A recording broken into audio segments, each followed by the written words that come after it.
Hello, welcome back to my channel. So last month I picked 5 books and I did end up reading one by one. I didn't get to The Shining Girls or Bastard Out of Carolina, and I DNF'd Wintering. But I read a lot. I read 8 books. And I'm currently listening to my knife. So we're gonna get ready for book roulette.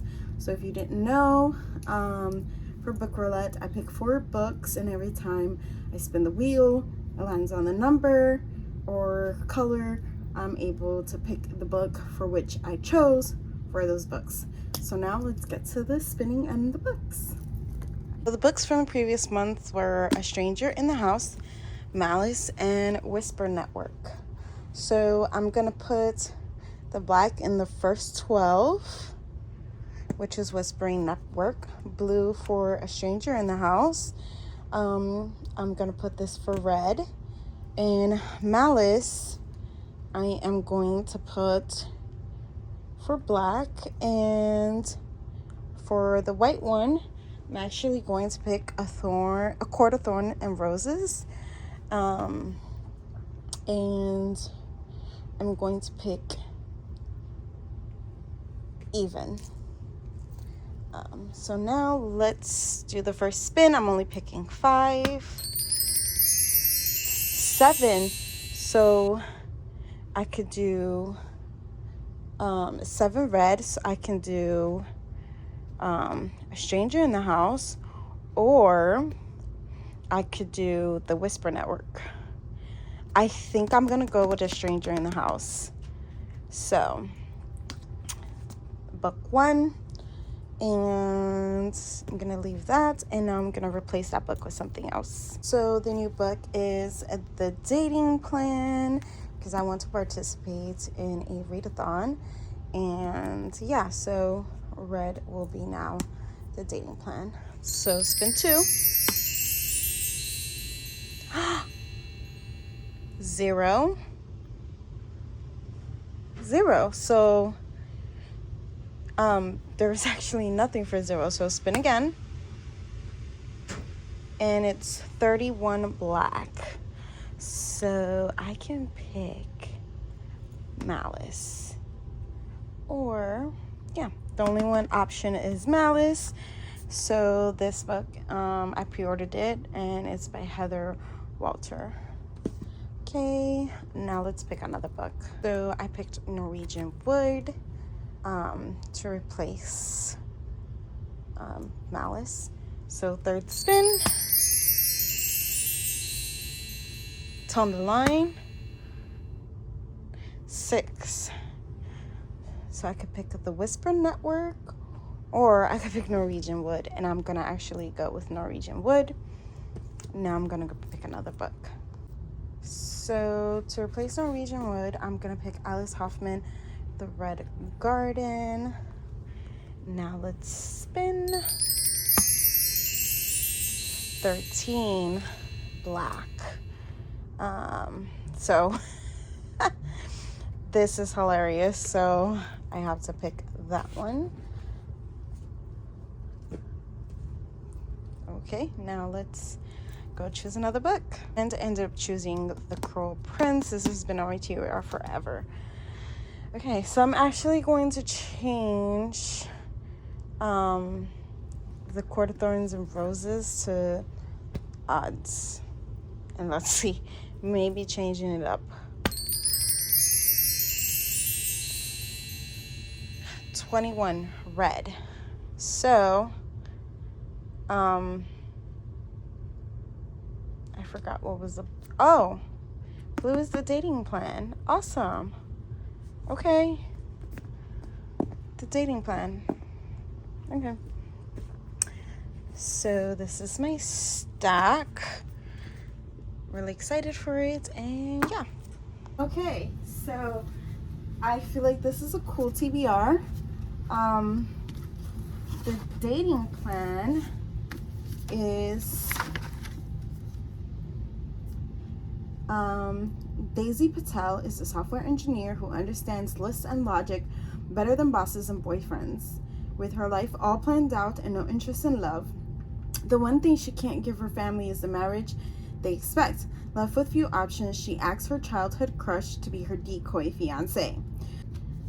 Leah Murphy is a venture capitalist with something to prove. When he learns that his inheritance is contingent on being married, he realizes his best friend's little sister has a perfect solution to his problems. A marriage of convenience will get Daisy's matchmaking relatives off her back and fulfill the terms of his late grandfather's will. If only he hadn't broken her tender teenage heart 10 years ago. Sparks fly when Daisy and Liam go on a series of dates to legitimize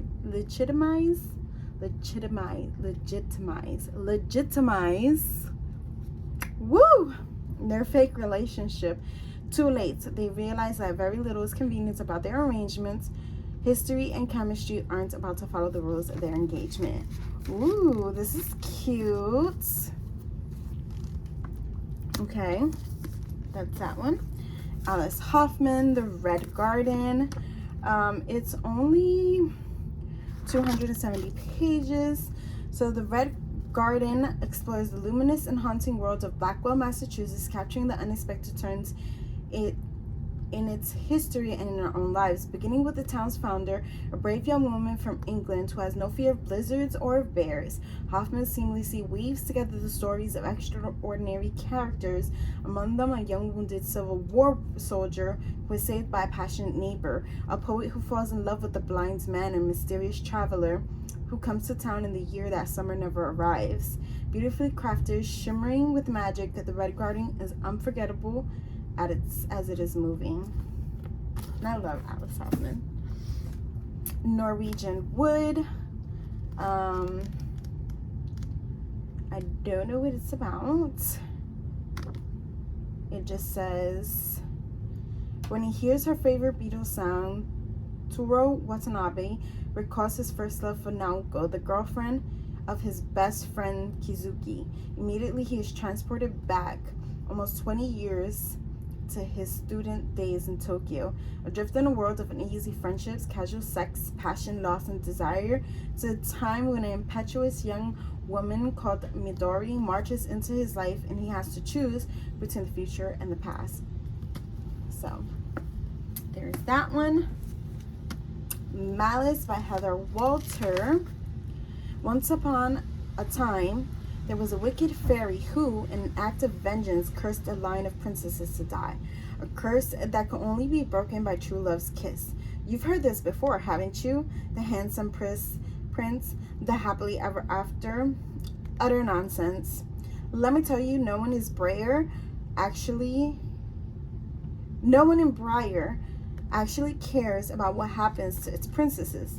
Not the way they care about their jewels and elaborate parties and charm-granting elixirs.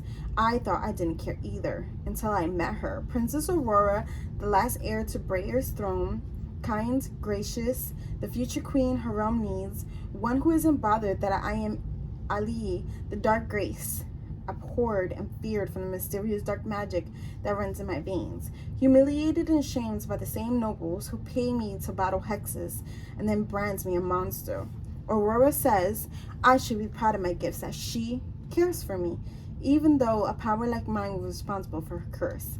But with less than a year until that curse will kill her, any future I may see with Aurora is swiftly disintegrating, and she can't stand to kiss yet another insipid prince. I want to help her. If my power began her curse, perhaps it's what can lift it. Perhaps together we could forge a new world. Nonsense again, because we all know how the story ends, don't we? Aurora is the beautiful princess, and I am the villain. And this is book 1 of the Malice duology. Then, A Stranger in the House by Cherie LaPena says, a present you can't remember, a past that won't let you go. You're home making dinner for your husband. You expect him any second. The phone rings. It's a call you hoped you did never get. You jump in your car and race to a neighborhood you thought you'd never visit. You peer into the dark, deserted building and brace yourself for the worst. After that, you remember nothing. They tell you your husband Tell your husband you've been in an accident. You lost control of your car as you sped through the roughest part of town. A police suspect you were up to no good, but your husband refuses to believe it. He thinks he knows you better than anyone else. Your best friend is not so sure, and you don't know what to believe. So, yeah, I'm really excited for these. Ooh, it's going to be a good reading month, and I'm excited. So hopefully, maybe in the next round, I'll be able to either get to Court of Thorns and Roses, Whisper Network, and The Crow Prince. But you'll have to wait till next month to see. So, yeah, I hope you enjoyed Book Roulette with me. And don't forget to hit like, subscribe, and I'll see you on the flip side. Peace.